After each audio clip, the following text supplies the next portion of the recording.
Solve problem समस्या का समाधान एक बहुत ही लोकप्रिय और प्रभावशाली पुस्तक है जिसे केन वाटानाबे ने लिखा है। यह किताब मूल रूप से जापानी स्कूली बच्चों को महत्वपूर्ण सोचने की क्षमता सिखाने के लिए लिखी गई थी, लेकिन इसकी सादगी के कारण ये दुनिया भर के बिजनेस लीडर्स के लिए भी एक गाइड बन गई। यहाँ इस पुस्तक की मुख्य बातें दी गई हैं। 1. समस्या सुलझाने का माइंडसेट। वातानाबे कहते हैं कि दुनिया में दो तरह के लोग होते हैं। शिकायत करने वाले, जो समस्याओं को देखकर घबरा जाते हैं या दूसरों पर दोष मढ़ते हैं।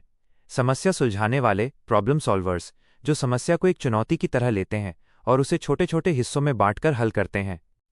2-4 चरणों वाली प्रक्रिया, द 4 स्टेप प्रोसेस। लेखक ने किसी भी समस्या को हल करने के लिए एक सरल फॉर्मूला दिया है। 1.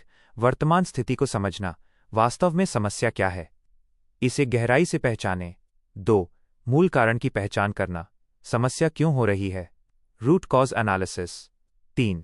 एक प्रभावी कार्य योजना, एक्शन प्लान बनाना, हम इसे कैसे ठीक कर सकते हैं। 4. क्रियान्वयन, एग्जीक्यूशन, योजना पर काम करना और जरूरत पड़ने पर उसमें सुधार करना। 3. प्रमुख टूल्स, की टूल्स। किताब में कुछ आसान टूल्स बताए गए हैं जो आपके दिमाग को स्पष्ट, क्लियर बनाते हैं। लॉजिक ट्री, एक बड़ी समस्या को छोटी छोटी शाखाओं में तोड़ना ताकि आप देख सकें कि असली गड़बड़ कहाँ है। येस नो ट्री, विकल्पों को छांटने के लिए हाँ या ना वाले सवाल पूछना। 4. यह किताब क्यों पढ़ें। सादगी, इसमें जटिल शब्दों के बजाय कार्टून और चित्रों का उपयोग किया गया है। व्यवहारिकता, यह सिर्फ किताबी ज्ञान नहीं देती बल्कि रोजमर्रा की जिंदगी, जैसे पढ़ाई में सुधार करना या कोई नया शौक सीखना पर लागू होती है। निर्णय लेना, यह आपको बेहतर और तेज निर्णय लेने में मदद करती है। निष्कर्ष, सॉल्व प्रॉब्लम हमें सिखाती है कि कोई भी समस्या इतनी बड़ी नहीं होती जिसे हल ना किया जा सके, बस उसे देखने का नजरिया सही होना चाहिए। जरूर, चलिए लॉजिक ट्री को एक बहुत ही साधारण उदाहरण के साथ समझते हैं। ये टूल आपको किसी भी समस्या की जड़, रूट कॉज तक पहुंचने में मदद करता है। मान लीजिए आपकी समस्या ये है, मेरा स्कूल का ग्रेड, मार्क्स कम आ रहा है। लॉजिक ट्री कैसे काम करता है।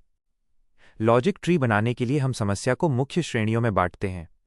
समस्या, कम मार्क्स आना। 1. कारण श्रेणी ए, पढ़ाई के लिए कम समय देना, क्या मैं बहुत ज्यादा गेम खेल रहा हूं, क्या मैं सोशल मीडिया पर ज्यादा समय बिता रहा हूं, क्या मेरा कोई टाइम टेबल नहीं है। 2. कारण श्रेणी बी, पढ़ाई की क्वालिटी खराब होना, पढ़ते तो हैं पर समझ नहीं आता, क्या क्लास में मेरा ध्यान भटकता है, क्या मुझे बेसिक कॉन्सेप्ट समझ नहीं आ रहे, क्या मेरे पास सही किताबें या नोट्स नहीं हैं। 3. कारण श्रेणी सी, परीक्षा की तकनीक में गलती, क्या मैं घबराहट में सवाल गलत पढ़ लेता हूं, क्या मेरा पेपर समय पर पूरा नहीं होता।